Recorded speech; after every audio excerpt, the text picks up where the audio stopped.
Boa noite, pessoal. Vamos ficar de pé? Dar início ao nosso culto, amém?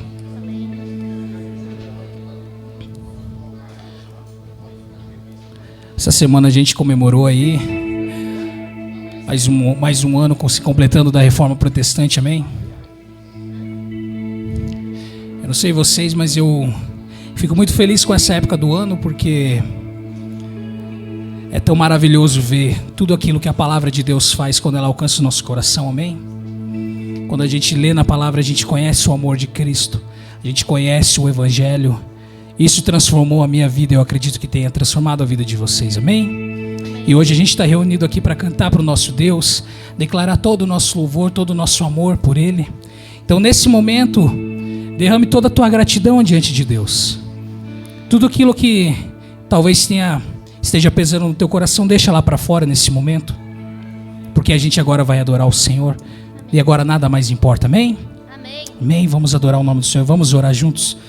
Senhor Jesus, obrigado, Senhor. Obrigado por mais um dia onde o Senhor nos abençoa, Senhor. Onde a gente pode estar aqui como famílias, como uma família na fé, Senhor.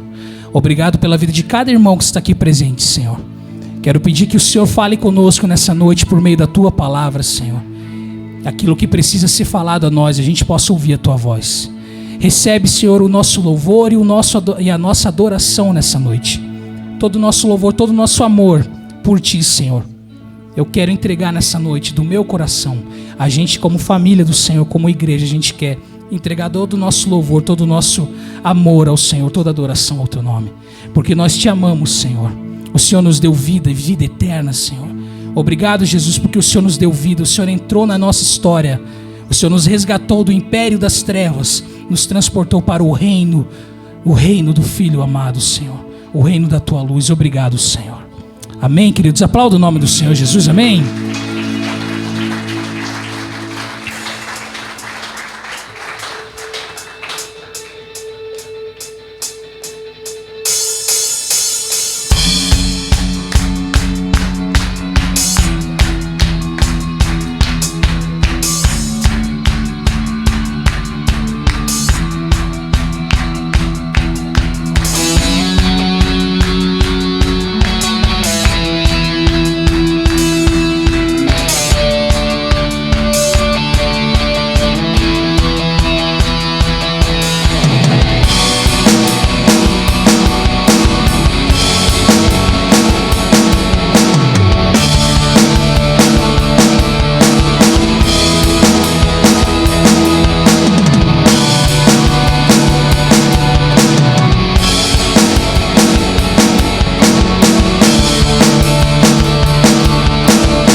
Amor inexplicável, Tua vida deste numa cruz. Teu eu sou pra sempre. Em Tua misericórdia me deste vida, deste amor. Teu grande amor. É tempo de decidir por quem vivo. Te seguirei, a ti darei o meu louvor. Jesus, por ti eu deixo tudo. Te darei todo o meu louvor. A ti darei o meu louvor. Quem sabe declara: por ti é por quem vivo. Te louvarei com tudo o que sou. A ti darei o meu louvor. Amor inexplicável, tua vida deste numa cruz. Eu sou pra sempre. Em tua misericórdia me deste vida, deste amor, teu grande amor. É tempo de decidir por quem vivo. Te seguirei, a ti darei o meu louvor. Jesus, por ti eu deixo tudo. Te darei todo o meu louvor. A ti darei o meu louvor. Quero ouvir você declarar, vamos! Por ti é por quem vivo. Te louvarei com tudo o que sou. A ti darei o meu louvor.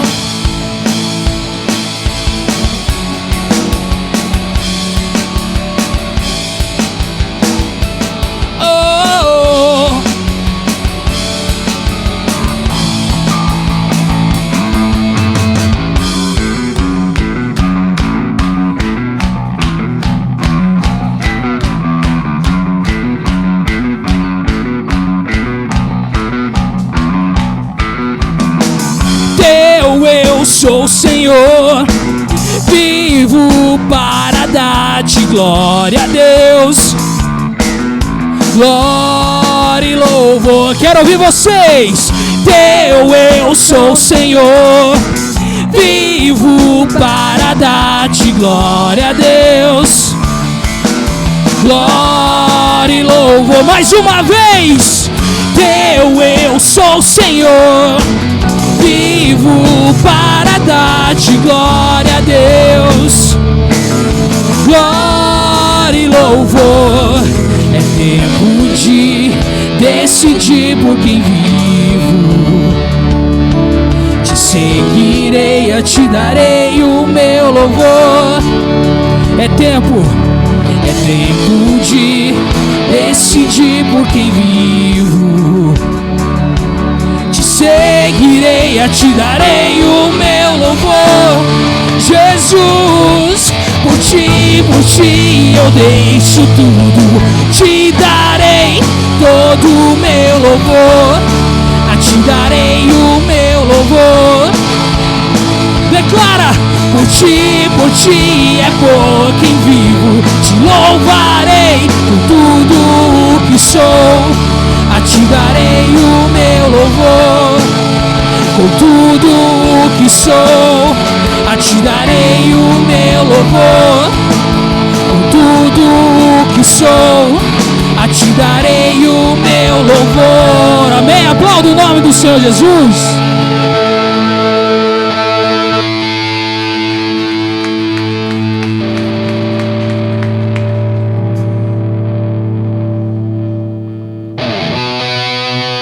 Amém? Nós somos dele para sempre, amém?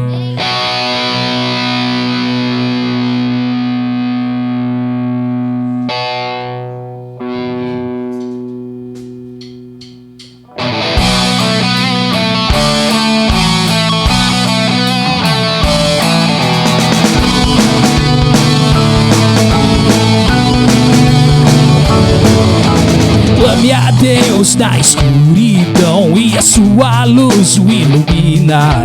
O caminho é estreito, mas o nosso olhar está no amor de Cristo até o fim.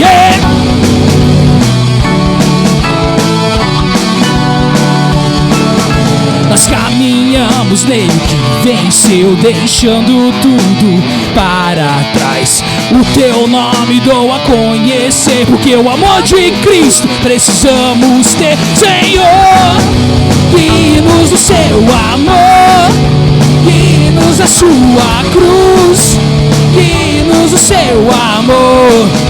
Declara, somos seus pra sempre, nossas vidas mudarão. Seus pra sempre, nossos olhos te seguirão. Seus pra sempre.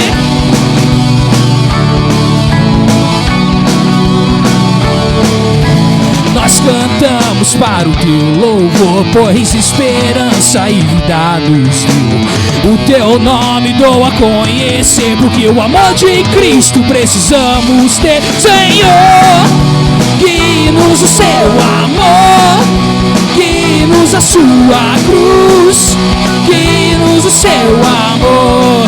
Quero ouvir a igreja declarar: somos seus pra sempre, nossas vidas mudarão.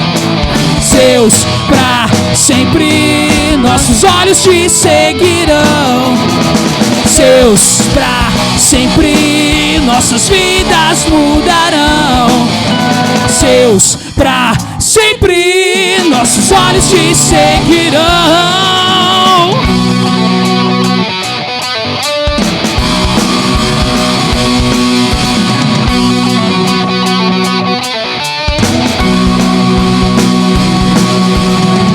Nós vivemos naquele que deu sua vida para redimir. Eu sei, minha fé me levará até o fim. Nós vivemos naquele que deu sua vida para redimir. Eu sei, minha fé me levará até o Senhor. Guie-nos o seu amor, guie-nos a sua cruz, guie-nos o seu amor. Declara com a sua vida agora: somos seus pra sempre, nossas vidas mudarão. Seus pra sempre, nossos olhos te seguirão. Seus pra sempre, nossas vidas mudarão. Seus pra sempre, nossos olhos te seguirão. Glória ao nome do Senhor Jesus.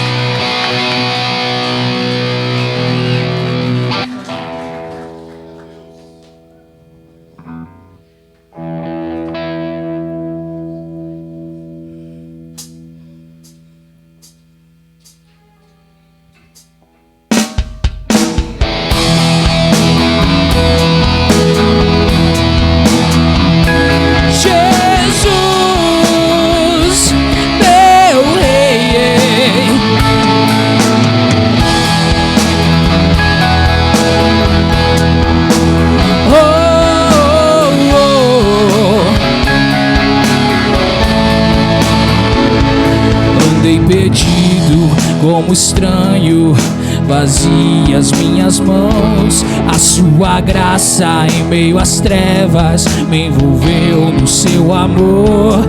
Eu te dou tudo que sou para a glória do Senhor.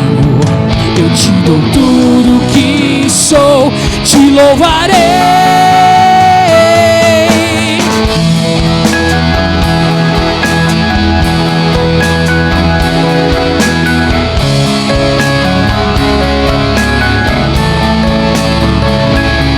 Só um vislumbre da tua glória, toda a terra se prostrará. Você eleva as montanhas e acalma o revolto mar. Eu te dou tudo que sou para a glória do Senhor. Eu te dou tudo que sou, te louvarei.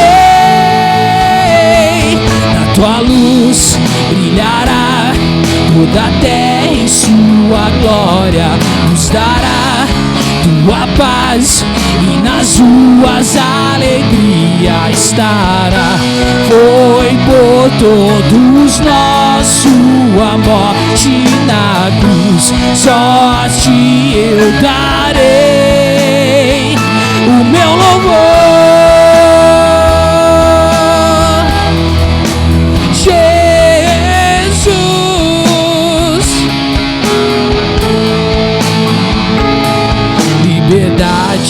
Ao cativo, boa nova a todos nós, Deus de justiça e compaixão, és o príncipe da paz. Eu te dou tudo que sou, para a glória do Senhor. Eu te dou tudo que sou, te louvarei. Na tua luz brilhará toda a terra, em tua glória nos dará tua paz, e nas ruas a alegria estará. Foi por todos nós sua morte na cruz, só te eu darei o meu louvor.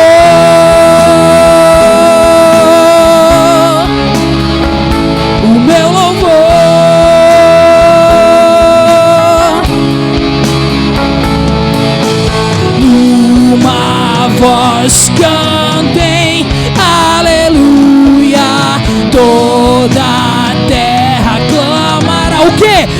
Aleluia, com anjos cantem, aleluia, Jesus Cristo é Rei. Na tua luz brilhará toda a terra, em tua glória nos dará tua paz, e nas ruas a alegria estará. Foi por todos nós sua morte na cruz, só te eu darei o meu louvor. Te louvarei o meu louvor.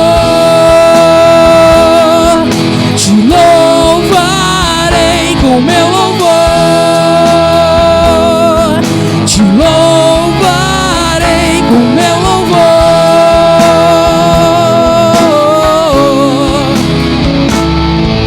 Amém. Aplauda o nome do Senhor Jesus. Toda a honra, toda a glória e todo o louvor ao nome do Rei dos Reis. Amém.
Poderoso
Cristo vive.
Aplauda o nome do Senhor Jesus.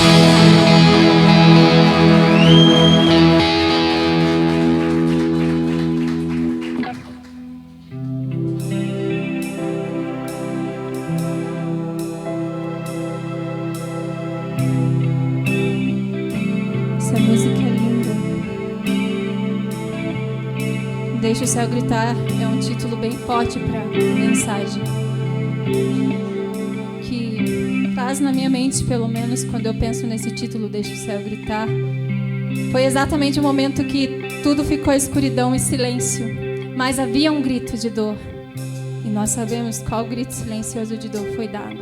Foi por mim, foi por você, não porque nós merecíamos, mas porque nós precisávamos. E é isso que chamamos de graça. Um amor que levou todas as nossas iniquidades. O castigo que nos traz a paz está sobre ele. E ele, em todo esse momento, ele foi que nem uma ovelhinha indo ser tosqueada. Silêncio, silêncio.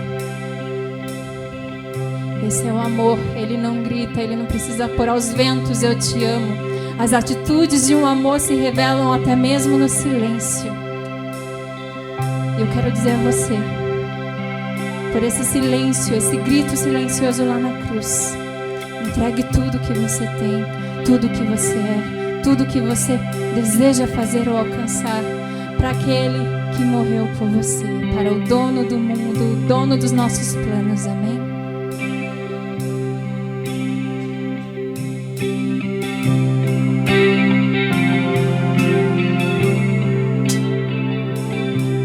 Tudo entregarei a ti, meu Deus. Tudo que eu sou darei. O pecado em mim tirou,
Aleluia, igreja. Te amo, Deus. Te amo.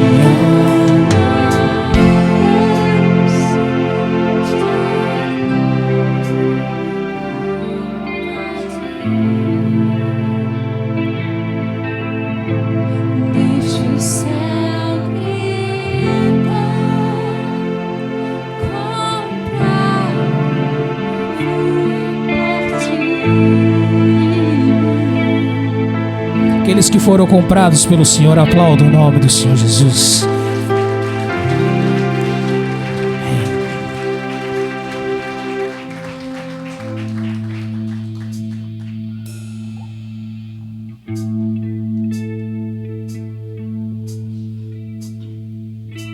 Eu gosto muito da história do profeta Elias.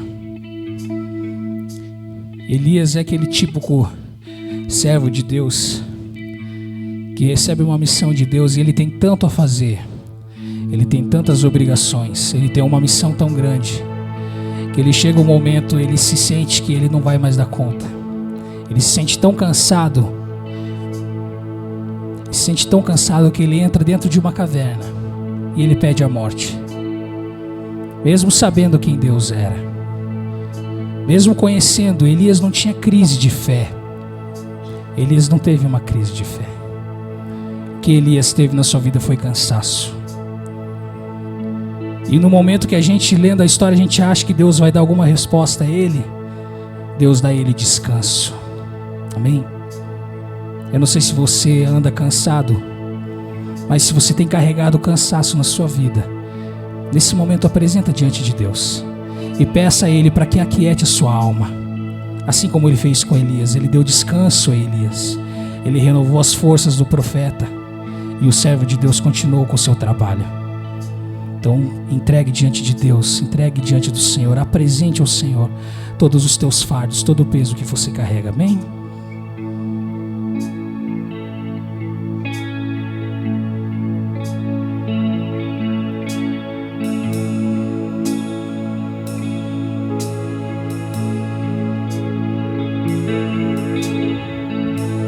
Aquieta minha alma, faz meu coração ouvir tua voz.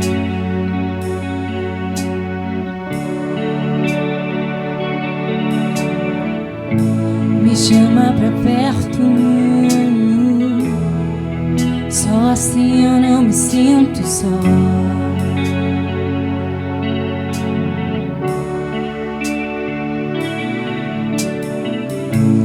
Aquieta minha alma, faz meu coração ouvir tua voz.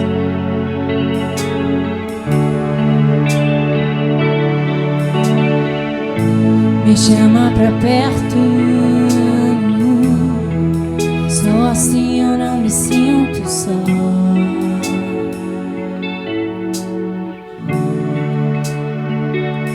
Porque na verdade eu descobri que tudo que eu preciso está em ti. Mas meu coração é teimoso demais pra admitir. Sei que depender é como viver perigosamente, mas eu preciso acreditar e confiar no que você me diz. Aquieta minha alma, faz meu coração ouvir tua voz.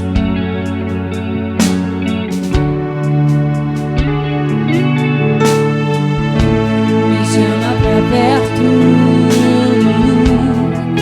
só assim eu não me sinto só.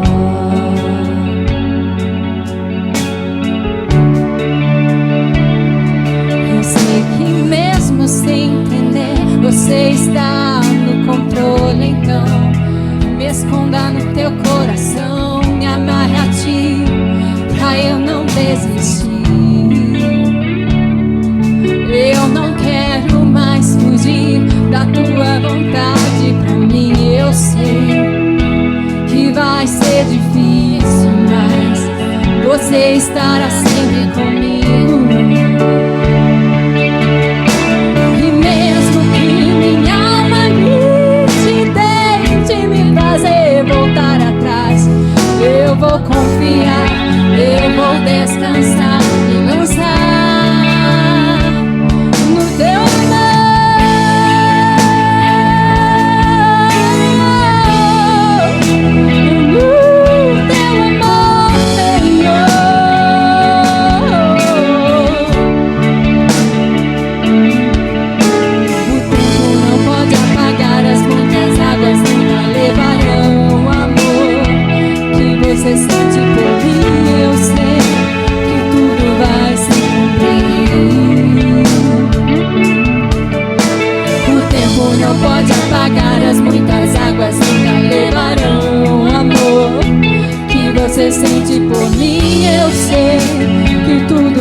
ser difícil, eu sei, largar tudo por você.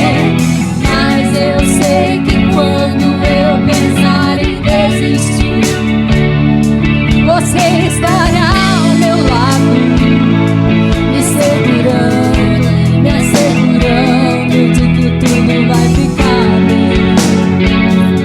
Tudo vai ficar bem. E se eu cair, a tua mão me levantará. E se eu chorar, toda lágrima você enxugará. E se eu cair, a tua mão me levantará. E se eu chorar, toda lágrima você enxugará. Então vem, aquieta minha alma, faz meu coração ouvir tua voz.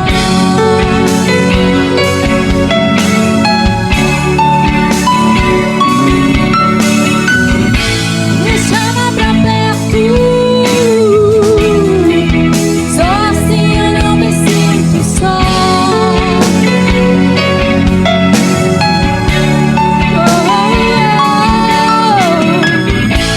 Aquieta minha alma, faz meu coração ouvir tua voz.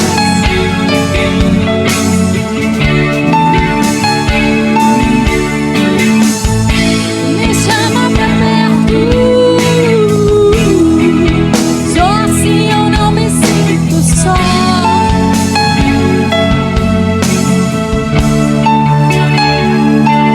Porque na verdade eu descobri que tudo que eu preciso está em ti.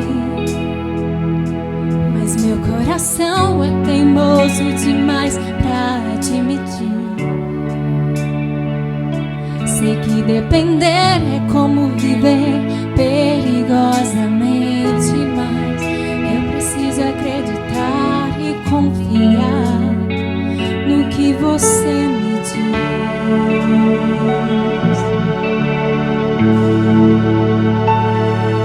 Amém. Coloca a mão no ombro do seu irmão que está do teu lado nesse momento. A gente faz isso para simbolizar que nós somos um corpo, amém? Para simbolizar que nós somos uma família.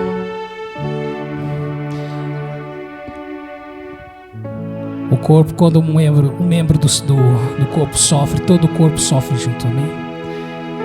Todo o corpo participa da dor. Então nesse momento a gente vai participar da dor uns dos outros. De que forma? Orando uns pelos outros, amém? Se você tem alguma enfermidade que você está sofrendo no seu corpo nesse momento, ou se você conhece alguém que está passando por alguma enfermidade, apresenta diante de Deus nesse momento.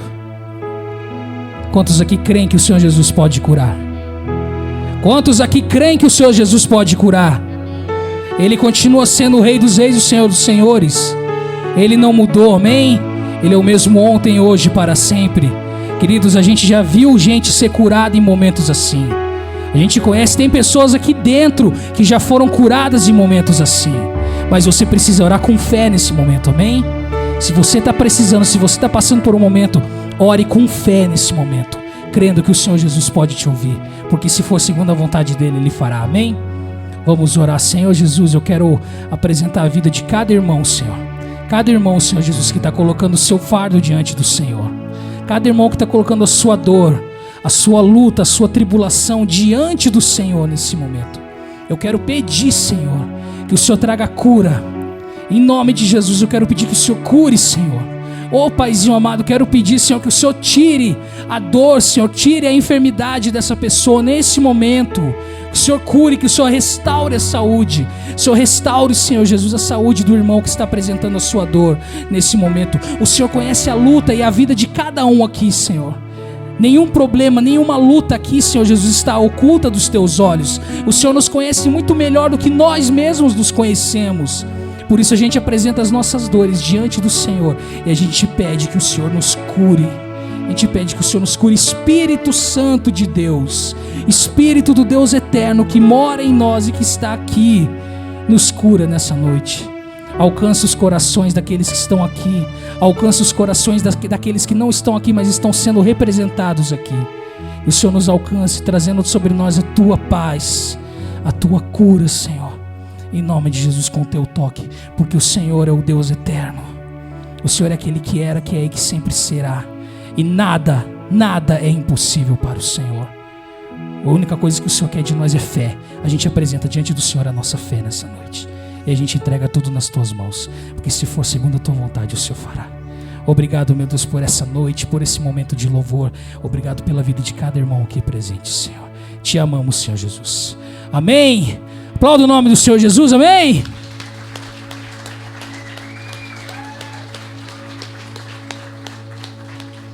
Amém. Pode ligar as luzes para nós.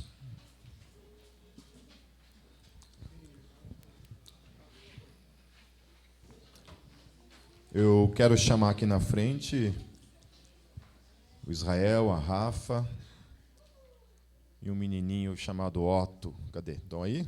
Estão lá no corredor? Fugindo do barulho? Tem que acostumar já, rapaz. Colocar nas rodas de mosh pit aqui, ó. Jogar no meio aqui, ó.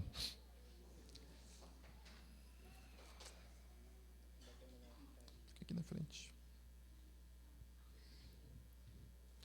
Então, para quem não conhecia ainda pessoalmente, somente por Instagram, pelas redes sociais, tá que vira para a igreja, apresenta para a igreja. Que lá não tem ninguém ali atrás ali. Aí, vamos falar, seja bem-vindo, Otto. Ok, seja bem-vindo, Murcho. 1, 2, 3. Seja bem-vindo, Otto. Isso aí. Que benção, queridos. Demorou, mas veio, né? Demorou, mas veio. Filhos é uma benção, queridos. A Bíblia fala que é a recompensa daqueles que os servem. Amém? Então, essa é a recompensa de vocês, por amarem a Deus, por servirem a Deus. Glórias a Deus. É importante dizer algumas coisas em relação à criação. Ontem mesmo nós estivemos lá com os homens falando a respeito dessa questão de paternidade, né? E aí uma das coisas que eu estava falando para eles assim é que ninguém, absolutamente ninguém consegue ser um pai perfeito, uma mãe perfeita. É impossível para nós conseguirmos êxito nesse aspecto. Então, por mais que a gente tente fazer o melhor para nós na criação dos filhos, né, para criar os filhos, para ensiná-los, para admoestá-los, né, muitas vezes é necessário algumas correções, e muita gente também dá diversos conselhos para os pais quando não tem filhos, né, como se fosse só um manual. Então, por mais que tenham alguns manuais de como criar filhos, cada indivíduo é um indivíduo. Então, o Otto é um indivíduo que trará sobre vocês todos os desafios que essa criaturinha trará nesse aspecto, né, com a sua personalidade, com aquilo, os planos, os projetos de Deus para a vida deles. Por isso, a importância de desejar a gente fazer a nossa parte, porque a Bíblia fala que ensina a criança no caminho que deve andar, porque quando se tornar mais velho, adulto, ele não se desviará desse caminho. Então, a nossa esperança sempre está nisso, de que nós, pelo menos ao criarmos, ao ensinarmos nossos filhos a respeito de Jesus, a respeito da cruz, que isso, de alguma forma, em algum momento, o Evangelho vai frutificar na vida deles, gerando vida e vida em abundância. Amém? Amém? Queridos, vamos fechar nossos olhos e vamos orar pelo Otto, consagrando o Otto ao Senhor. Senhor Deus, primeiramente eu quero te louvar por mais essa criança linda em nossas vidas, Senhor. Especialmente porque o Senhor trouxe essa bênção, esse tesouro para a vida do Israel e para a vida da Rafa e para toda a sua família, Senhor. Eu sei que esse presente não foi somente para eles e sua família, mas foi para toda essa comunidade, para todos os amigos, aqueles que de alguma forma terão esse contato, Deus, esse privilégio de ver essa criança crescer e poder amá-la, Senhor, em nome de Jesus, Paizinho. Eu oro pelos pais, oro por sabedoria, oro por graça, oro por misericórdia, oro por que em tudo o Senhor seja a direção na vida deles, ajudando-os, Senhor Jesus, nessa caminhada em Cristo Jesus. Muito obrigado, Senhor, muito obrigado. Obrigado porque até aqui o Senhor tem enchido ele de saúde, de vida, e nós queremos profetizar sobre a vida dessa criança, Senhor. Uma vida cheia do Teu Espírito, uma vida na Tua luz, uma vida na Tua palavra, uma vida direcionada pelo Teu Espírito, Senhor. Que o Senhor proteja o Otto de todo mal, o Senhor proteja ele de todas as escolhas erradas, o Senhor proteja ele de todos os caminhos distorcidos, Pai. Que o Senhor o proteja deste mundo, o proteja da voz e das artimanhas de Satanás contra a vida dele, porque ele é Teu, Senhor. Ele é absolutamente Teu antes da fundação do mundo, Senhor. Antes que todas as coisas fossem criadas, o Otto já era Teu e para sempre será Teu, Senhor. Por isso nós queremos nessa noite, Senhor, diante de toda a Tua igreja, diante do Teu trono, Senhor, dos Teus santos anjos, nós queremos consagrar o Otto ao Deus Pai, Filho e Espírito Santo. Amém. Vamos aplaudir, queridos. Deus abençoe vocês.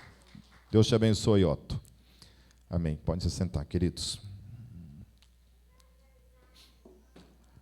Amém. Queridos, nesse momento nós vamos fazer nosso recolhimento de ofertas e dízimos. Então, ali está o nosso CNPJ, para que você possa fazer a tua contribuição, a tua parte na continuidade desse ministério. Amém? Acho que pode baixar um pouco o volume. Estou achando alto, não está alto? Está alto, né? Não? Pô, essa minha mulher que é surda está alta, imagine. Está bom assim. E quero orar por isso, queridos, orar por esses desafios que nós, como igreja, estamos tendo nesse novo tempo, nesse lugar. Não sei se vocês estão percebendo aí várias coisas aí de mudanças, e tudo isso daqui custa dinheiro. É muito dinheiro trazendo essas coisas aqui. Ainda estamos usando algumas coisas que são emprestadas, mas essa semana a gente vai começar alguns desafios aí para a gente ter o nosso próprio equipamento. Amém? Mas glórias a Deus, porque nós temos pessoas que temporariamente mesmo assim estão nos emprestando esse equipamento para que a gente possa realizar o nosso culto nesse lugar. Amém? Então vamos orar, vamos fechar nossos olhos mais uma vez. Senhor, nós queremos Te agradecer por esse lugar, por essa bênção, por esse aconchego, por esse pedacinho do céu que o Senhor separou para nós aqui nesse lugar, Jesus. Quero Te agradecer por todos os pastores e presbíteros, pessoas que têm sido abençoadas por meio da questão financeira dessa igreja, Jesus. Obrigado porque o Senhor tem nos ajudado, Senhor, a manter pessoas aqui, Senhor, para viver em tempo integral no Teu reino, Jesus. Também, Senhor Jesus, eu Te louvo porque o Senhor tem abençoado essa igreja com trabalho, Senhor, com sustento, com alimento, com casa, com abrigo, Senhor. Obrigado porque o Senhor tem nos protegido de todo o mal. Obrigado porque você é fiel, Jesus, apesar de nós mesmos. Muito obrigado, porque o Senhor sempre tem deixado os nossos celeiros, Senhor Jesus, cheios de alimento, Pai. Muito obrigado pela saúde e pela vida em abundância, mas especialmente, Jesus, pela salvação. Obrigado pela salvação, Jesus. Obrigado porque tudo que nós temos é Teu e tudo que nós contribuímos é para a glória e louvor, para a expansão do Teu nome e do Teu reino neste mundo. Em Teu nome, Jesus, eu oro e Te agradeço. Amém. Temos visitantes aqui nessa noite? Quem está nos visitando, por favor, só levanta a mão. Teu nome, querido? Reginaldo. Seja bem-vindo, Reginaldo. Uma salva de palmas aí para o Reginaldo.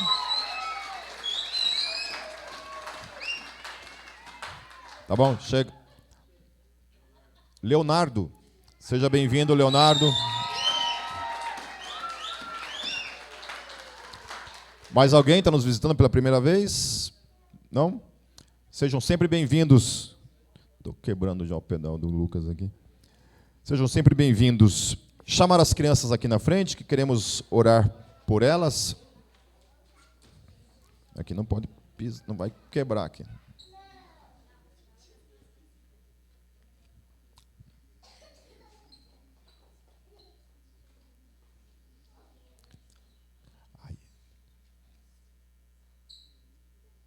Deixa levar um choque ali, é bom. A minha cachorra mordeu um fio de luz lá, levou um choque, não está correndo de fio de luz até hoje. Vamos orar. Senhor Jesus, nós queremos agora abençoar a vida dessas crianças, Senhor Jesus, e queremos orar pela vida dos professores, Pai. Que o Senhor use a vida dos professores para ministrarem a Tua palavra, Senhor, e trazendo luz sobre o coração delas desde já, Jesus. Elas são Tuas, para a glória do Teu nome, Jesus, eu oro. Amém. Podem ir para a salinha. Deus abençoe vocês lá. Amém. Chamar o Kenny aqui na frente. Brincar na cadeia, aqui não é lugar.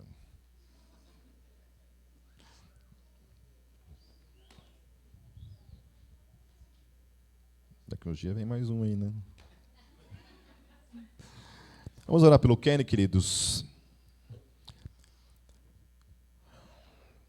Paizinho, eu quero pedir agora que o Teu Espírito, Senhor, que habita em cada um de nós, e que habita também na vida do Kenny, use a vida do Kenny nessa noite, Senhor, para ministrar no coração da Tua igreja. O Senhor ter levantado ele, Senhor Jesus, com o ministério da palavra, do ensino, e que o Teu Espírito, com essa mesma unção, esteja manifestando, Deus, o poder da Tua palavra, o ensino da Tua palavra para todos os nossos corações. Em nome de Jesus eu oro. Amém. Amém.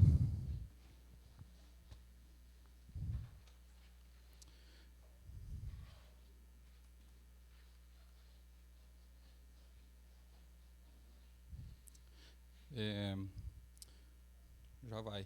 Eu não consigo fazer duas coisas ao mesmo tempo. Loiro, homem, tudo isso atrapalha. Ainda bem que o microfone não pegou essa. Calma aí. Já vai.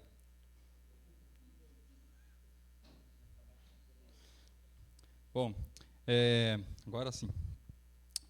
Bom, das últimas vezes que eu preguei, eu trouxe um pouco, um conceito de uma aula que eu dou lá na Jucum e em outros lugares também, sobre evangelho, né?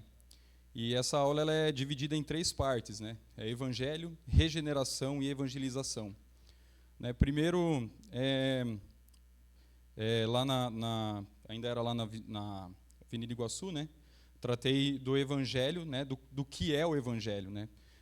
Nossa geração mais jovem aí, diria aí dos noventistas para cá,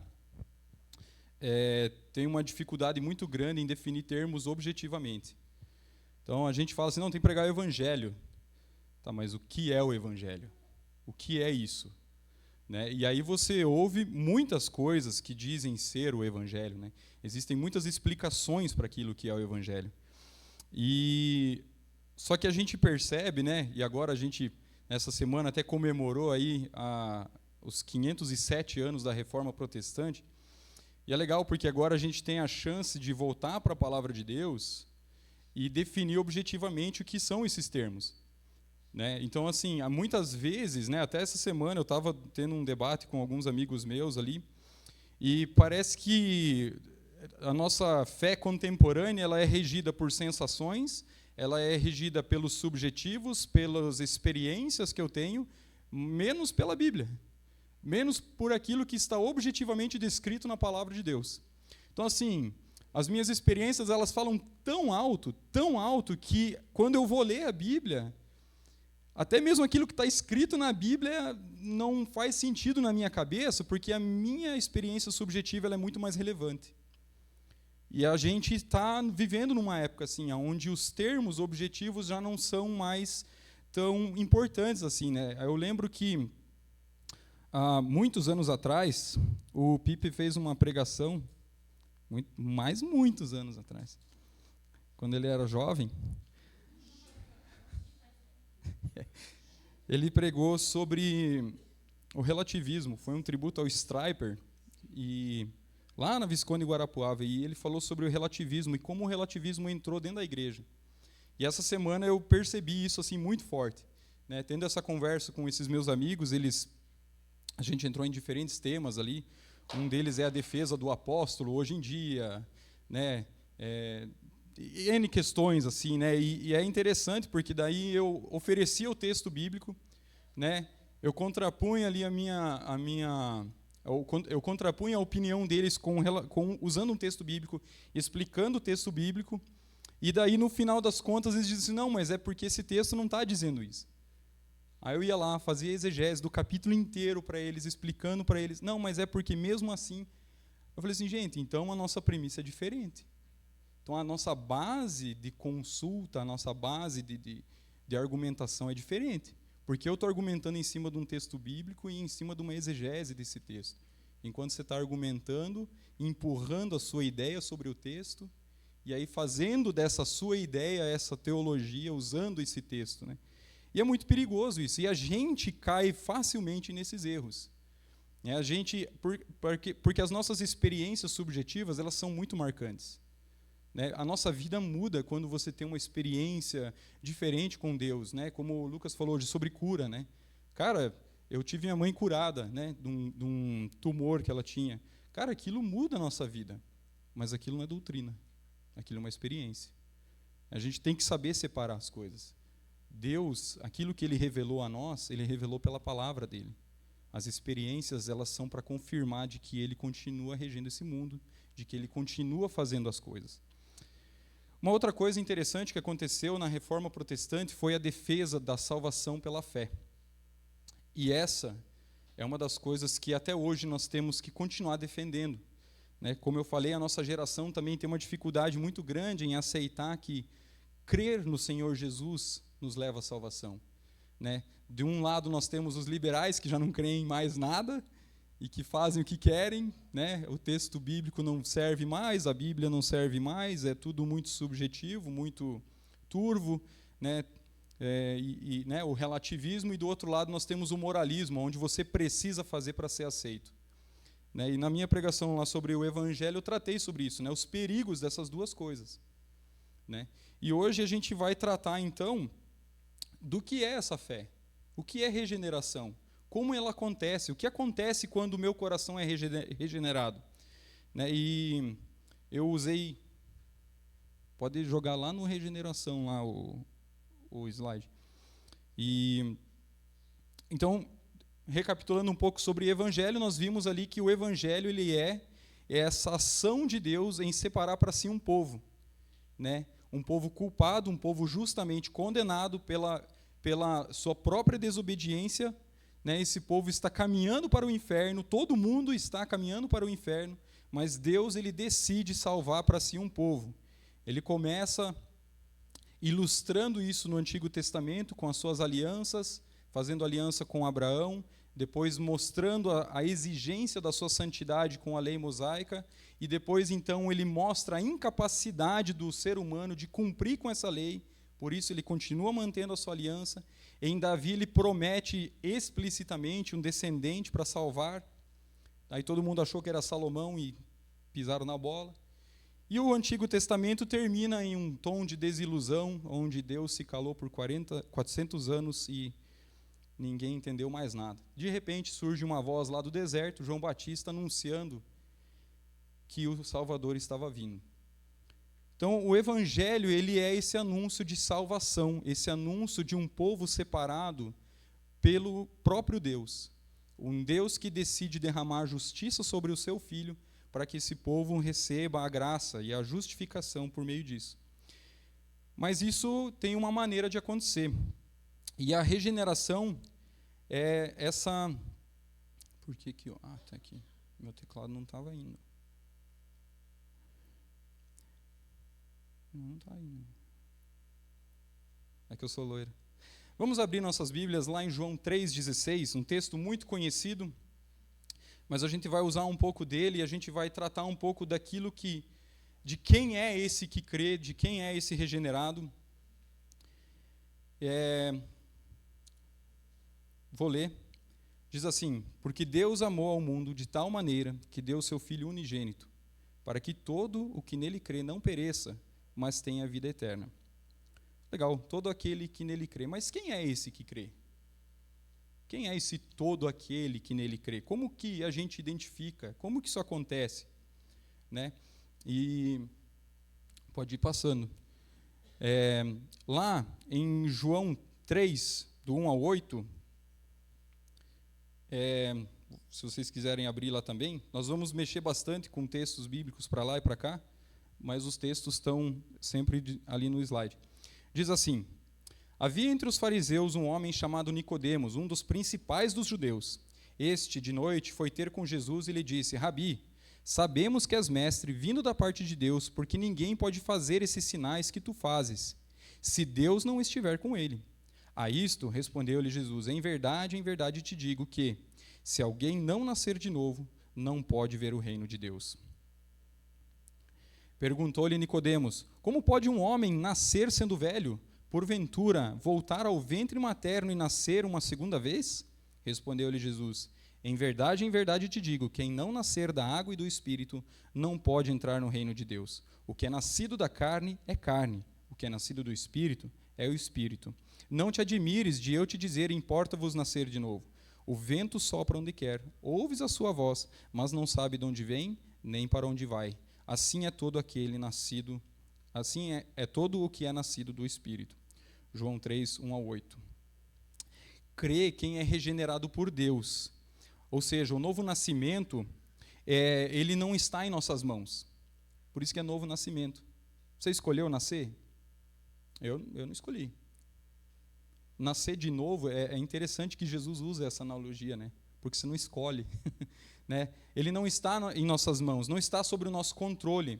Assim, ele nos confronta com a nossa incapacidade e absoluta dependência de alguém diferente de nós mesmos.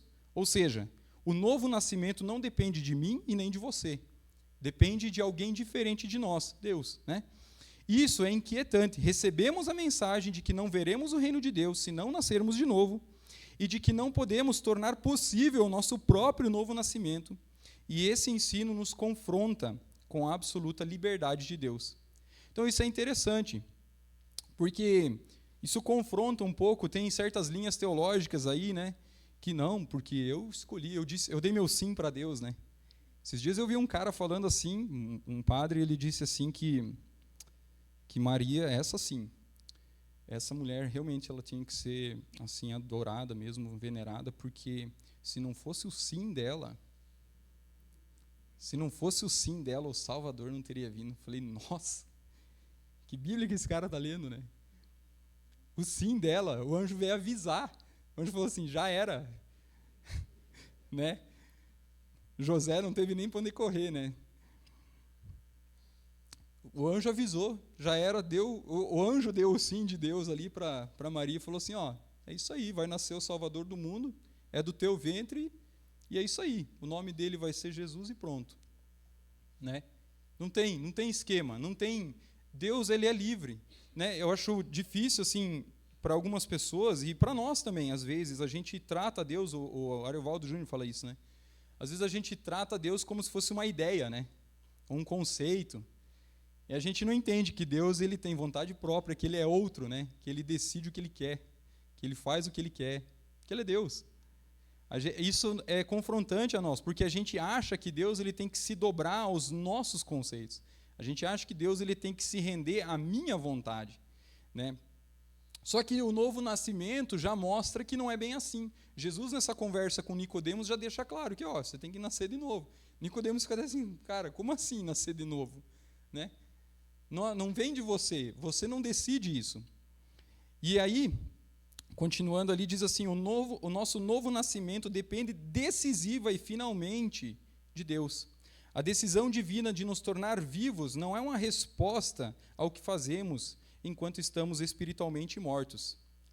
Aí no slide seguinte vai dizer assim, que o ensino sobre o novo nascimento ele é inquietante, porque se refere a algo que é feito para nós, e não algo que nós fazemos.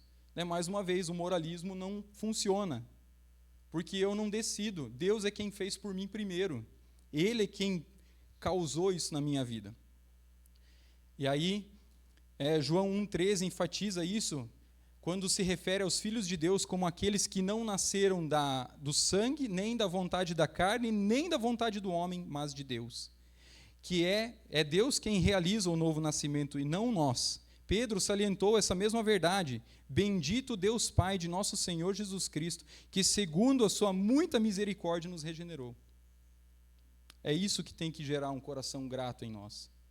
Que a gente não mereceu, que a gente não podia fazer nada, e ainda assim cá estamos. Ainda assim a gente está aqui louvando a Deus, ainda assim a gente consegue olhar para Deus e enxergar Ele. A gente consegue levantar as nossas mãos e clamar por Ele.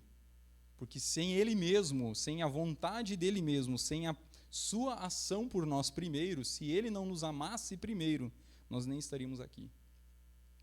Essa igreja não estaria aqui. Isso aqui não existiria. Porque Deus quis. Isso aqui existe. Qualquer coisa boa que fazemos é resultado do novo nascimento e não a causa dele. Né? É resultado, nunca a causa. Acho que está certo. Eu já estou pulando. Ou seja, não está sob o nosso controle. Mas o que acontece no novo nascimento é que surge uma vida onde não existia antes. Uma nova vida começa no momento do novo nascimento. Não se trata de uma atividade religiosa, de disciplina ou de decisão. Trata-se do surgimento de uma vida. E lá em Efésios 2, versículos 4 e 5, vai dizer assim: mas Deus, sendo rico em misericórdia, por causa do grande amor que nos amou, e estando nós mortos em nossos delitos, nos deu vida juntamente com Cristo, e pela graça sois salvos. Amém? Mais uma das coisas que a gente começou a perceber, né, o que a gente vê que a reforma protestante trouxe: fé na graça, pela graça de Cristo. Agora eu não preciso de outros meios. Agora finalmente a gente retornou para a palavra de Deus e a gente enxerga isso. A gente enxerga que nós mesmos não criamos o nosso novo nascimento, nós mesmos não nos damos a luz, mas Deus, que é rico em misericórdia, que podia ter mandado todos nós ali para o fogo do inferno, puxar carvão para o capeta, mas nós estamos aqui, pela graça dele. E é interessante porque também não se trata de uma atividade religiosa e nem de uma disciplina ou de uma decisão. Porque morto consegue fazer alguma coisa, gente? Morto levanta a mão para aceitar Jesus? Não. Mortos. Eu acho lindo quando Paulo usa essas figuras de linguagem para mostrar justamente isso, a nossa incapacidade. E às vezes é tão difícil para a gente enxergar isso aqui, a gente se afunda em moralismo, ou a gente se afunda em legalismos para ser aceito por Deus, quando a gente simplesmente tem que olhar para isso daqui e entender assim que, cara, eu só estou aqui porque Ele quis. Não tem o que fazer. Foi algo que surgiu da vontade dEle. Ser regenerado não é meramente uma afirmação do caráter sobrenatural de Deus. Isso é mais uma coisa que confronta essa ideia contemporânea, né, dos evangelismos por milagres, né, desses pregadores de cura, dessas coisas. Porque lá em João 3, do 1 ao 3, vai dizer assim: havia entre os fariseus um homem chamado Nicodemos, estou relendo o texto ali, e de noite foi ter com Jesus e lhe disse: sabemos que és mestre vindo da parte de Deus, porque ninguém pode fazer esses sinais que tu fazes, se Deus não estiver com ele. Mas aí Jesus responde mais uma vez, né? Em verdade vos digo, se não nascer de novo, você não pode ver o reino de Deus. Ninguém é salvo por ver sinais e maravilhas, se encantar com eles.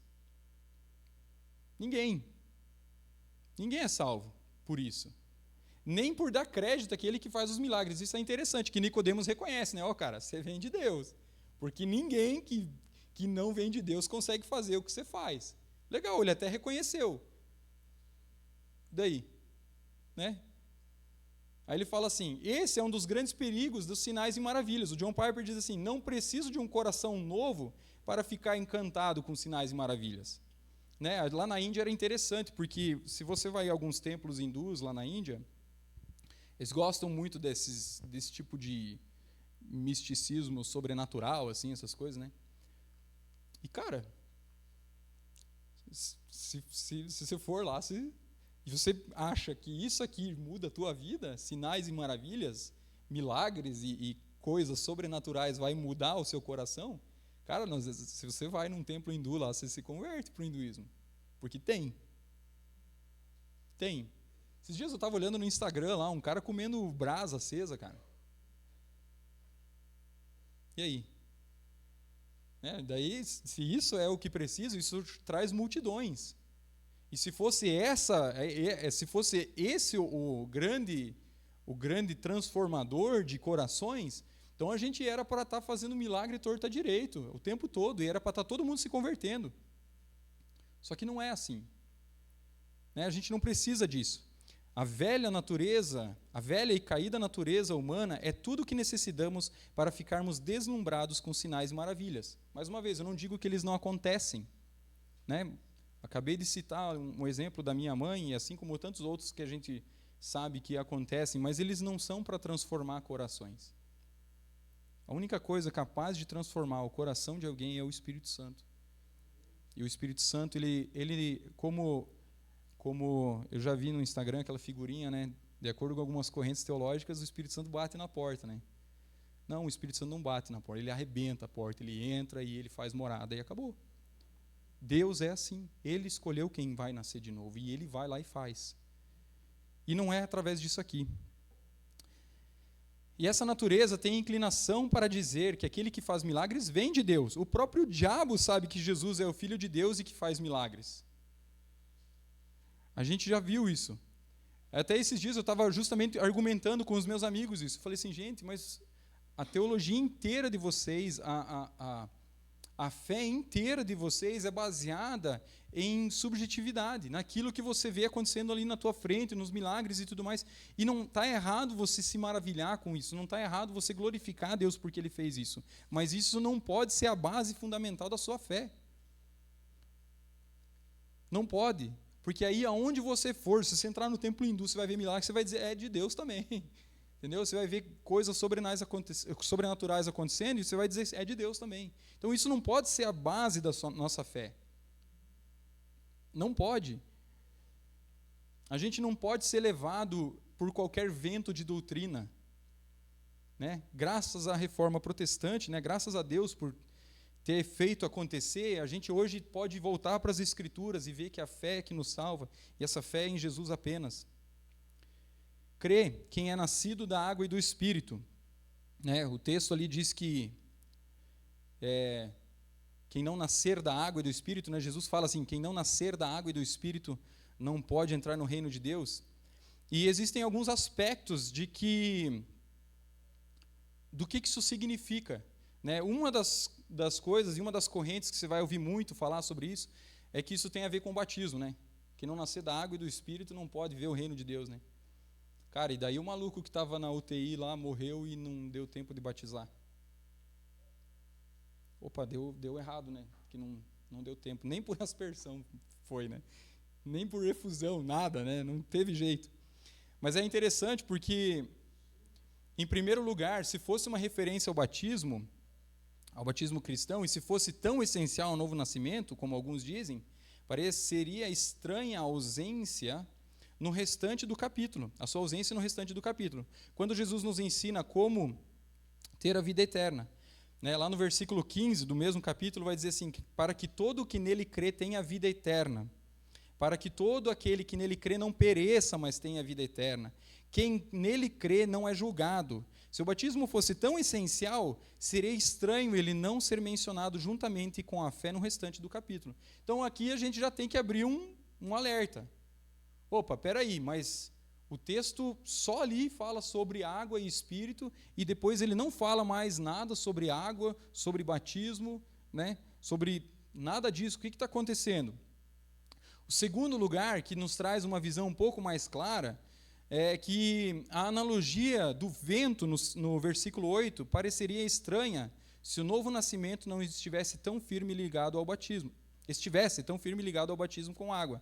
Jesus disse, o vento sopra onde quer, ouves a sua voz, mas não sabes de onde vem, nem para onde vai. assim é todo aquele que é nascido do Espírito. Isso parece nos dizer que, ao produzir a regeneração, Deus é tão livre quanto o vento. Nesse caso, o vento seria limitado pelo sacramento, ou pela ordenança do batismo. Nesse texto, ele não transmite a ideia de que Jesus estava pensando em termos de sacramento ou batismo. Mas vamos para o terceiro ponto, que é onde nos traz total clareza disso. Em terceiro lugar, em terceiro, Jesus disse, Jesus estava se referindo ao se Jesus estivesse se referindo ao batismo cristão, hoje está difícil, parece estranho que ele tenha dito a Nicodemos, o fariseu, tu és mestre em Israel e não compreende essas coisas? Lá no versículo 10. Isso só faria sentido se Jesus estivesse se referindo a algo ensinado no Antigo Testamento, algo que Nicodemos deveria saber aplicar. Opa! Então o próprio Jesus vem para Nicodemos e fala assim, cara, mas você é crânio aí, cara, você é o cabeça, você sabe das coisas, estudado, como que você não está entendendo isso? Como que você não compreende isso aqui? Né? Mas aí, se Jesus estava se referindo a um batismo cristão, que viria mais tarde e obteria o seu significado na vida e na morte de Jesus, é improvável que ele censuraria Nicodemos por ser um professor em Israel e não entender o que ele estava dizendo. Ou seja, Nicodemos era judeu. Nicodemos, se isso aqui se referisse a batismo, Nicodemos não saberia responder essa questão. Ou pelo menos, Nicodemos, ele teria que, né, se fosse referência ao batismo. E como não era, você vê que Jesus fala para eles, não, você tem que saber disso. Mas então o que significa, se não o batismo? Lá no versículo 10, nos indica que devemos ir ao Antigo Testamento e buscar um contexto. E o que encontramos é que água e Espírito estão intimamente ligados à promessa da nova aliança, lá especialmente em Ezequiel 36. Se puderem abrir Ezequiel 36, 25 a 27, diz assim, então aspergirei água pura sobre vós e ficareis purificados. De todas as vossas imundícias e de todos os vossos ídolos vos purificarei. Dar-vos-ei coração novo e porei dentro de vós um espírito novo.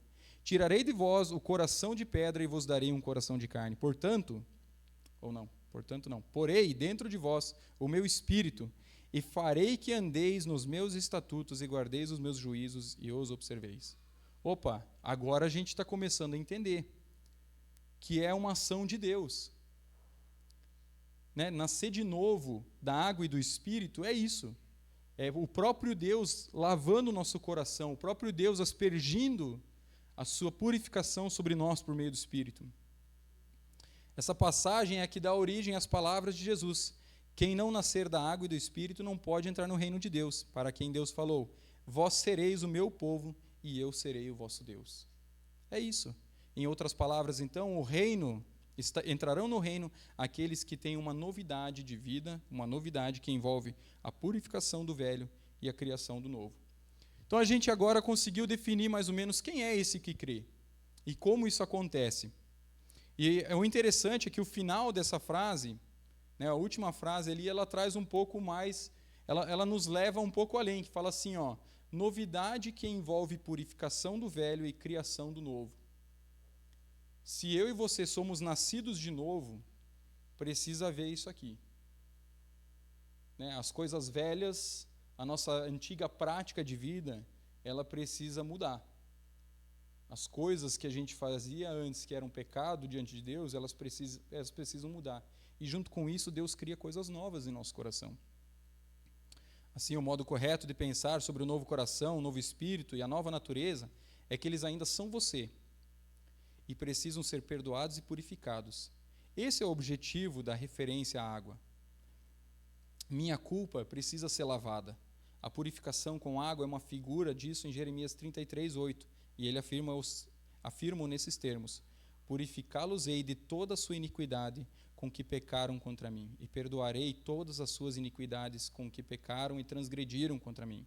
Portanto, a pessoa que somos, que continua a existir, tem de ser perdoada e a culpa precisa ser lavada. É isso que acontece, o Espírito Santo entra, ele nos lava, ele nos traz essa consciência de que agora nós somos justos diante de Deus. Nós fomos perdoados e todo o nosso pecado, toda a nossa culpa foi lavada. Tudo o que um dia a gente fez ou ainda fará foi lavado lá na cruz com o sangue dele. Isso é o que precisa, é isso que acontece em nós. Mas isso acontece e junto com isso vem o resultado, né? Porque a gente também não pode pensar que, bom, então a vida é festa, né? Então já que eu fui regenerado, aí já era, agora bora para a galera, né? Mas se realmente o meu coração é regenerado, precisa haver um resultado. A criação de algo novo precisa acontecer no meu coração.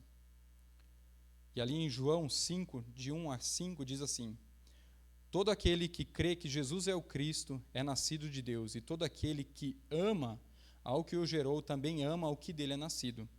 Nisto conhecemos que amamos os filhos de Deus, quando amamos a Deus e praticamos os seus mandamentos. Porque este é o amor de Deus, que guardemos os seus mandamentos. Ora, os seus mandamentos não são penosos, porque todo que é nascido de Deus vence o mundo. E esta é a vitória que vence o mundo, a nossa fé. Quem é o que vence o mundo, senão aquele que crê ser Jesus, o Filho de Deus? Opa! Então agora isso produz um resultado. Agora eu vou caminhar de uma forma diferente, eu vou guardar os mandamentos. Isso significa que eu vou guardar a lei mosaica e tudo aquilo? Não. Não exatamente isso. Mas viver de acordo com aquilo que a palavra de Deus coloca. Viver de maneira digna de um filho de Deus. Buscar frutificar aquilo que o Espírito Santo já produziu. Buscar fazer essa vida que o Espírito Santo criou no meu coração agora amadurecer. Né? Tem um trecho na Bíblia em que Paulo fala assim: vocês já não são mais criança. Vocês não eram para estar bebendo leite. Era para vocês estarem comendo comida sólida, ou seja, era para a gente ter amadurecido. O nosso coração, a gente é regenerado, o nosso coração ele é feito novo, né? Um coração de carne é posto em nós, agora um coração de pedra é tirado, mas agora eu preciso também responder em fé com relação a isso. Eu preciso amadurecer a minha crença, eu preciso conhecer a palavra de Deus para que eu possa viver de acordo com ela. E o que acontece muitas vezes é que a gente para por aqui. Beleza, eu sou salvo, então é isso aí. E daí a gente não esquenta muito a cabeça com o restante, com aquilo que a fé deve produzir. Muitas vezes a gente até cresce devagarzinho, né? Tem gente que é mais lenta, outros são mais rápidos, uns o Espírito Santo é mais faca na caveira, né? Age mais rápido. Mas o fato é que se a gente não frutificar os frutos do Espírito, né? O fruto do Espírito em nosso coração, a única coisa que acontece é que a gente vai estar evidenciando que, na verdade, a gente não nasceu de novo. Se a gente pode vir à igreja todos os dias, a gente pode passar a nossa vida toda aqui na igreja e fazer parte do louvor, fazer tudo. E isso pode ser só uma questão cultural mesmo, uma rotina, né? Eu lembro que, quando eu era adolescente, eu morava lá em Vitimarsum. Quem conhece Vitimarsum lá, eu tirava leite, tocava a vaca lá e era, né, nem parece, mas eu era leiteiro, capiar, falava caroça. Mas era uma coisa interessante, porque assim, eu não tinha nenhum tipo de relacionamento com Deus, não tinha nenhum tipo de vontade de ter relacionamento com Deus. Eu tinha umas questões familiares assim bem complicadas e eu não queria muito saber de Deus, não. Mas era legal porque, para manter a aparência social, todo domingo eu estava no culto. E aí, a gente pode fazer isso, cara. A gente pode viver aqui, todo dia, cara. A gente pode gastar a vida aqui dentro. Só para dizer que a gente fez a nossa parte. Ou sabe o que a gente pode fazer? Eu já ouvi isso. Não, eu vou para a igreja porque tem que levar meus filhos, né, cara? É bom para eles. Sabe? O evangelho é bom só para os filhos, né? Para eles crescer, ser bonzinho, né? Quando crescer. Não tem nem a ver com salvação. Tem a ver com um lugar bom, né, para as pessoas. A igreja é um lugar bom para as pessoas. Às vezes nem tanto, né? Tem gente problemática, que nem eu, né? Pipe que o diga. Mas a gente pode fazer isso, cara. E se a coisa não mudar, se a gente não crescer, se a gente não amadurecer na fé, a única evidência que a gente traz, cara, é que isso aqui foi só um ensaio pessoal, uma ideia pessoal nossa de procurar um lugar da hora, que tem uma boa filosofia, né? Eu acho que eu até mencionei isso no culto aqui já, que é interessante você ver. A gente acha que na igreja isso não acontece, só nas outras religiões, né? Lá na Índia isso era nítido, assim, cara. Daí hoje o cara, ele é budista. Hoje não, hoje eu vou no monastério, o cara caminhava, lá tinha um cara conhecido meu, que ele era um brasileiro e ele foi para a Índia lá só para ir nos monastérios. O cara caminhou 3 dias no deserto lá nas montanhas do Himalaia, lá, tudo seco, não tinha nada, ficou numa caverna lá e encontrou o Buda lá, diz ele, e tal. E é isso aí, muito louco, né? Nossa, que experiência e tal, né? Legal, cara. Daí, de repente, passa um tempo, ele, não, mas agora eu sou hindu. Ué, mas aquilo ali não era tão bom assim? Não, mas aqui, agora eu encontrei a religião verdadeira, né? E você acha que na igreja não acontece isso? Vem gente assim, vem gente que ele veio do hinduísmo, ou ele veio do ateísmo, ou ele veio de qualquer outro lugar. E de repente ele, não, agora eu sou crente, agora vai. Daí passa alguns meses, passa alguns anos, e de repente, agora eu vou virar ateu, acho que deu. Vou abraçar a árvore. Agora vou, sei lá, seguir minha vida, eu acho que, entendeu? É isso. É evidência de que realmente, simplesmente não tinha nada, o Espírito Santo não fez nada no coração dessa pessoa. Ela ouviu do Evangelho, mas infelizmente ela não foi regenerada. Infelizmente a obra não aconteceu. E aí nós temos evidências de que o novo nascimento ele é real na nossa vida. Eu listei algumas, eu vou passar por elas bem correndo, mas diz assim, a primeira seria que os que nasceram de Deus guardam os seus mandamentos. A segunda é que aqueles que nasceram de Deus andam como Cristo andou. Aqueles que nasceram de Deus não odeiam as outras pessoas, mas as amam. Aqueles que nasceram de Deus não amam o mundo. Aqueles que nasceram de Deus confessam o Filho e o recebem, o têm. Aqueles que nasceram de Deus praticam a justiça. Aqueles que nasceram de Deus não vivem na prática do pecado. Aqueles que nasceram de Deus possuem o Espírito de Deus. Aqueles que nasceram de Deus ouvem submissamente a palavra apostólica, ou seja, a Bíblia, tá? Só para deixar claro. O Valdomiro não tem vez aqui. Aqueles que nasceram de Deus creem que Jesus é o Cristo. E aqueles que nasceram de Deus vencem o mundo. Mas legal, lista bonita, né? Agora eu passei por alguns pontos aqui, fiquei pensando, será que eu nasci de Deus? Se você realmente, se aquele que nasceu de Deus, ele realmente tem que estar praticando isso aqui, acho que eu não sei, eu só se tiver alguém muito santo aqui, mas eu acho que não sobra um aqui dentro. Mas como assim? Acabei de falar que isso aqui são evidências do novo nascimento, e agora eu estou dizendo que, peraí, não é bem assim.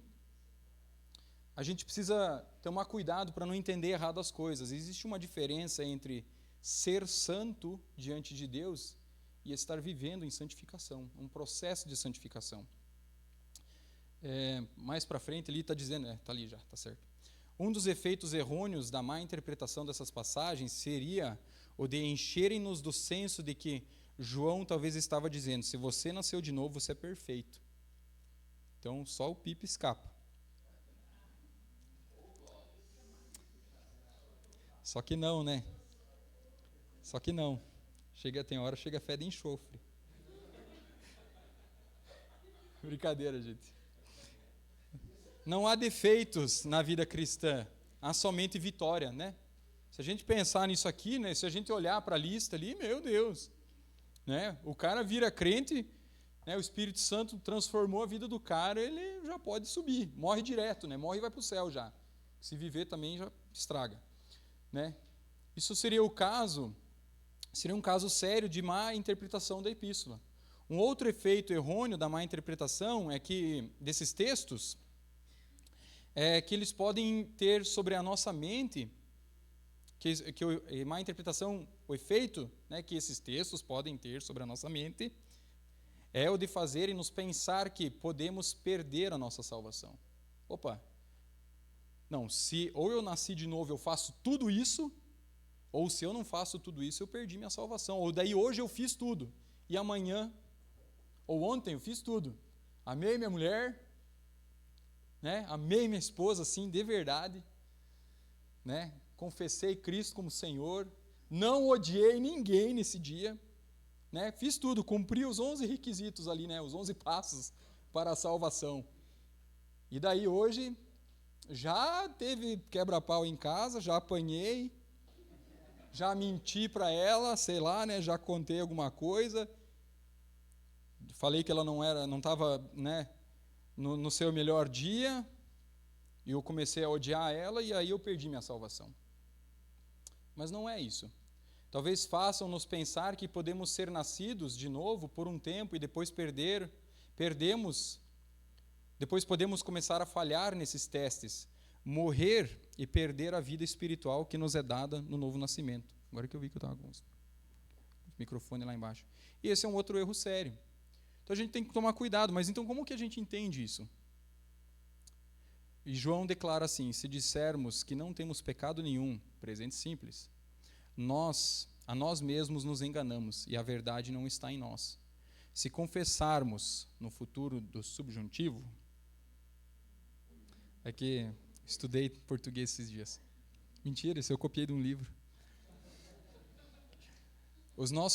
Se confessarmos os nossos pecados, Ele é fiel e justo para nos perdoar os pecados e nos purificar de toda injustiça.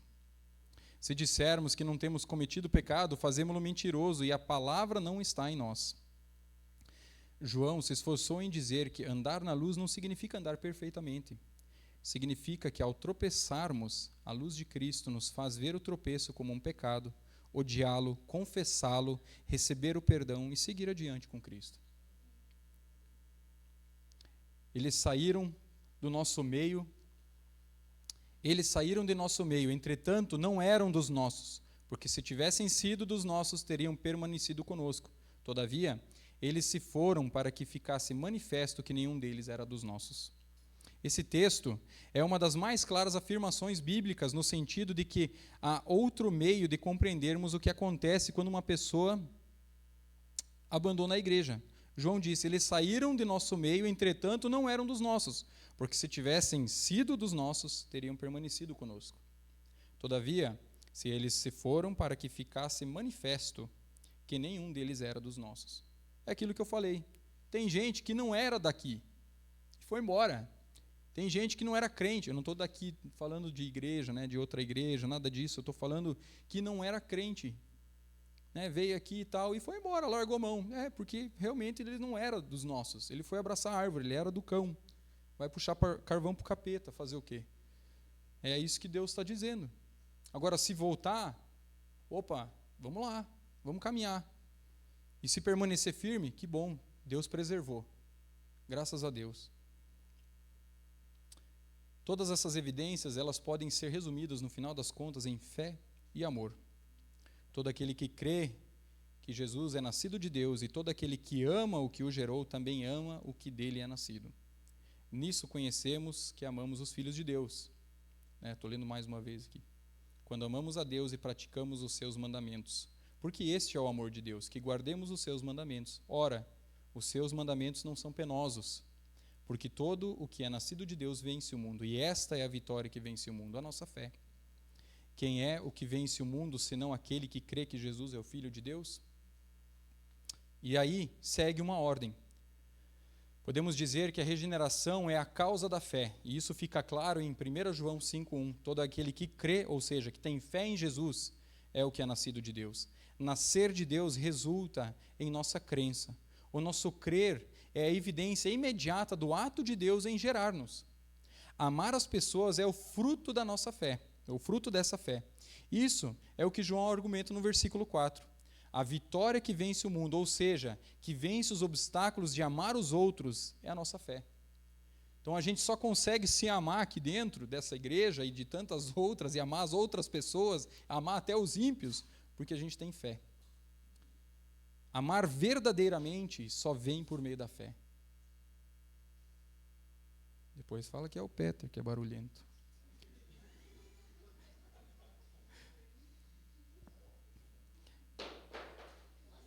Olha o outro, manifestou. Deus produz o novo nascimento. O novo nascimento é a criação da nova vida que vê a Cristo pelo que Ele é e o recebe. E esse recebimento corta as raízes dos anelos do mundo e nos coloca em liberdade para finalmente amar. Então, se hoje nós temos a capacidade de amar uns aos outros, né? Eu, na aula de Evangelho, eu falei sobre isso, né? na pregação sobre o Evangelho, né? Que a nossa relação rompida com Deus lá no Éden, ela causou um rompimento nas nossas relações pessoais, sociais. Agora a gente tem que se esforçar muito para amar os outros.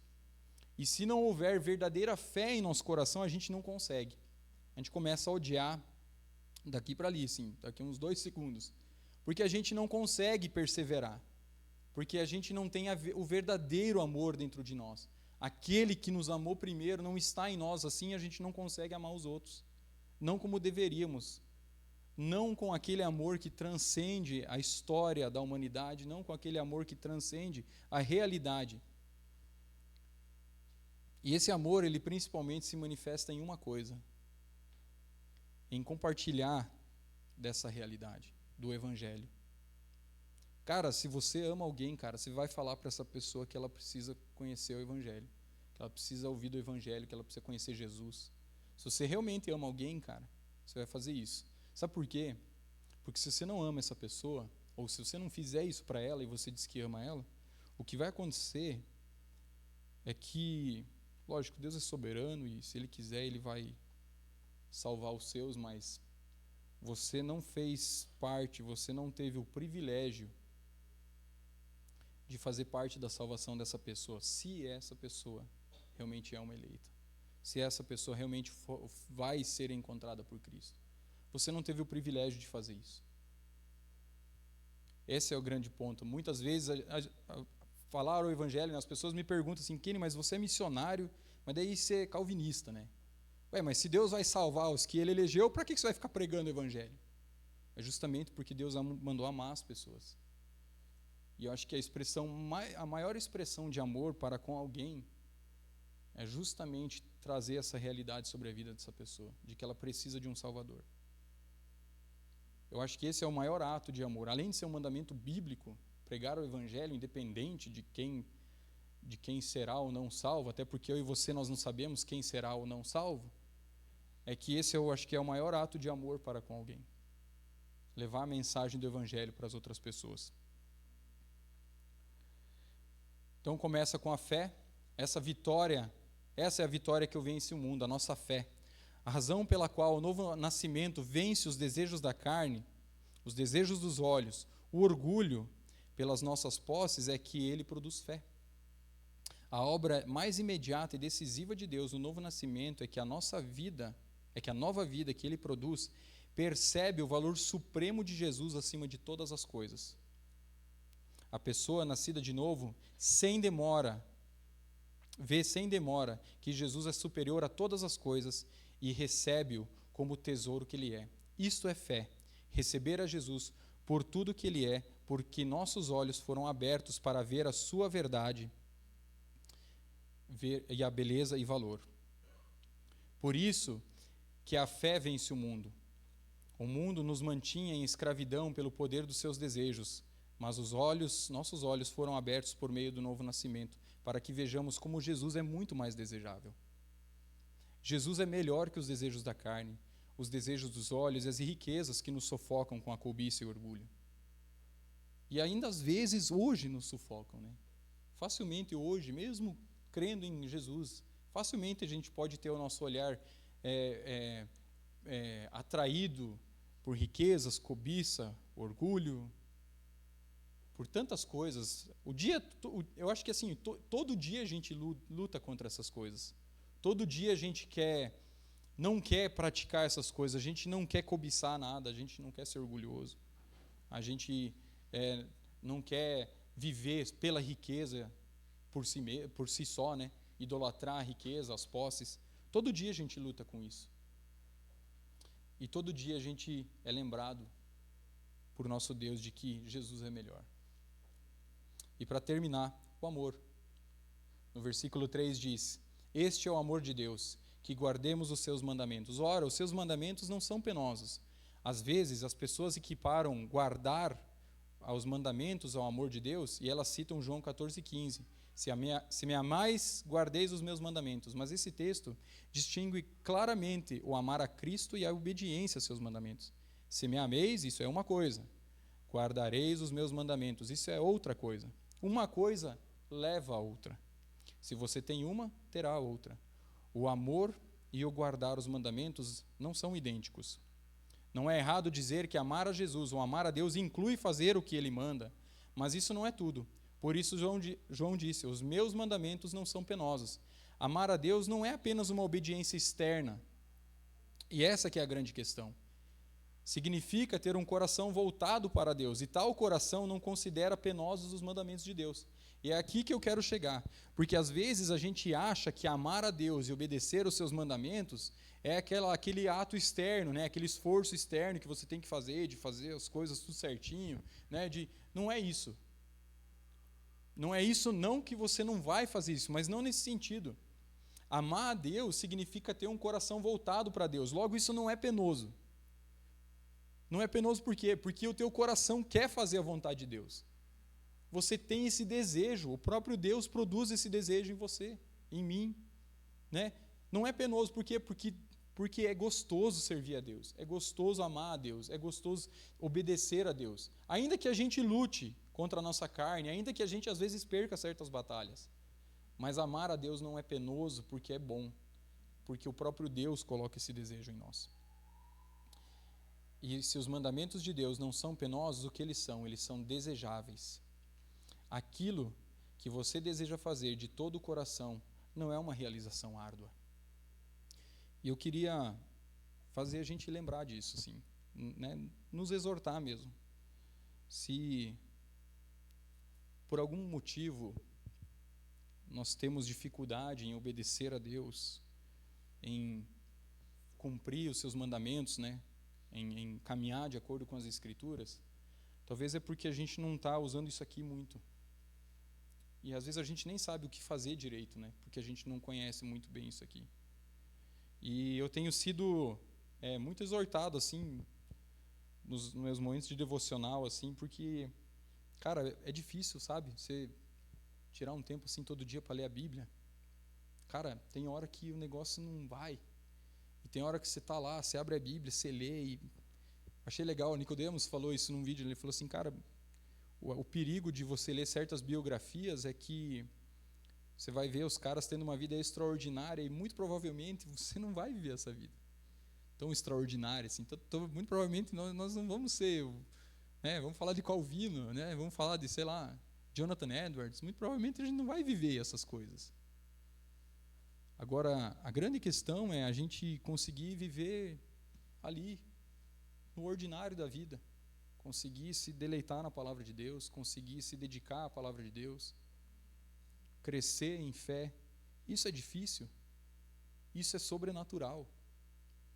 Muito, muito mais sobrenatural, diria eu, do que qualquer sinal e milagre, é a gente permanecer na fé, a gente amadurecer em fé, porque o Espírito Santo está ali trabalhando na nossa vida. Mas a gente precisa disso aqui, a gente precisa se entregar a Deus, a gente precisa se deleitar nas Escrituras, a gente precisa frutificar. Quando a gente conhece, quanto mais a gente conhece a Deus, melhor a gente sabe como obedecer a Ele. Melhor a gente vai viver de acordo com a sua palavra. E, cara, é difícil mesmo, cara. Para mim, tem dias, cara, assim que eu não sinto muita vontade de ler a Bíblia. Acho que a Netflix tem uma série bem da hora, bem mais legais do que ler a Bíblia, assim, tem hora. Não, sendo sincero, cara, vamos falar a verdade. A gente faz isso, a gente acorda, o Instagram é tão legal, cara. A Netflix, tantas coisas, cara. A gente vive num mundo tão cheio de distrações. Às vezes bons livros de teologia são melhores do que a Bíblia para nós, às vezes. A gente se sente muito mais atraído por essas coisas. Mas essa é uma luta que a gente tem que travar. Conhecer a vontade de Deus e obedecê-la. E essa é uma luta nossa, diária. Todos os dias. Perseverar em fé. Amém? Eu queria chamar o pessoal do louvor aí. Os que vão tocar uma música aí.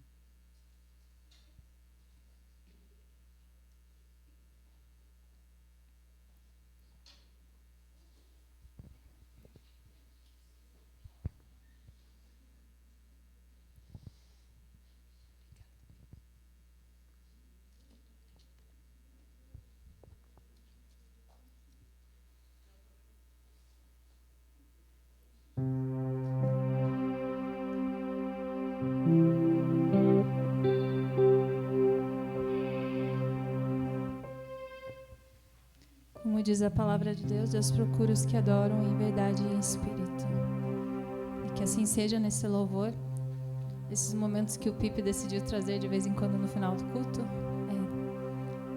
Não que todo mundo goste, concorde, que estende um pouco mais, né? Mas para tentar trazer um momento em que toda a igreja se envolva, né? Num louvor que seja congregacional, que exalte realmente ao nosso Deus soberano. Amém?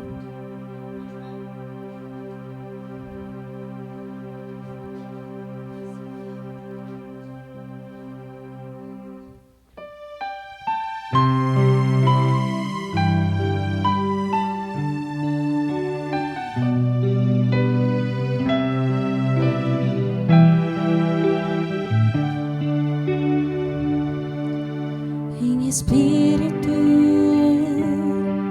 e em verdade te adoramos, te adoramos. Em espírito e em verdade te adoramos, te adoramos. Rei dos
nós te pedimos, Pai.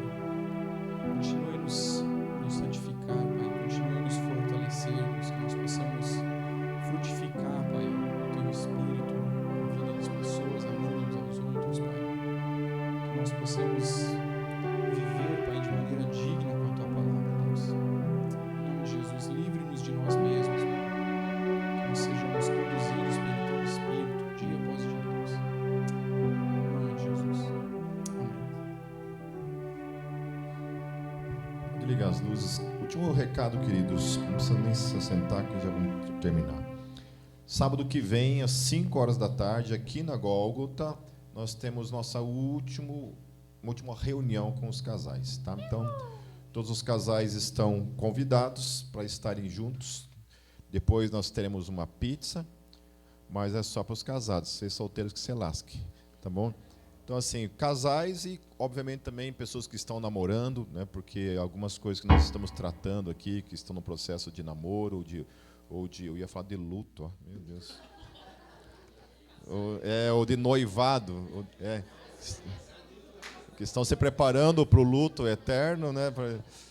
Amém? Estão convidados, queridos. Deus os abençoe, vão na graça e na paz. Tem um cafezinho ali fora, uma bolacha.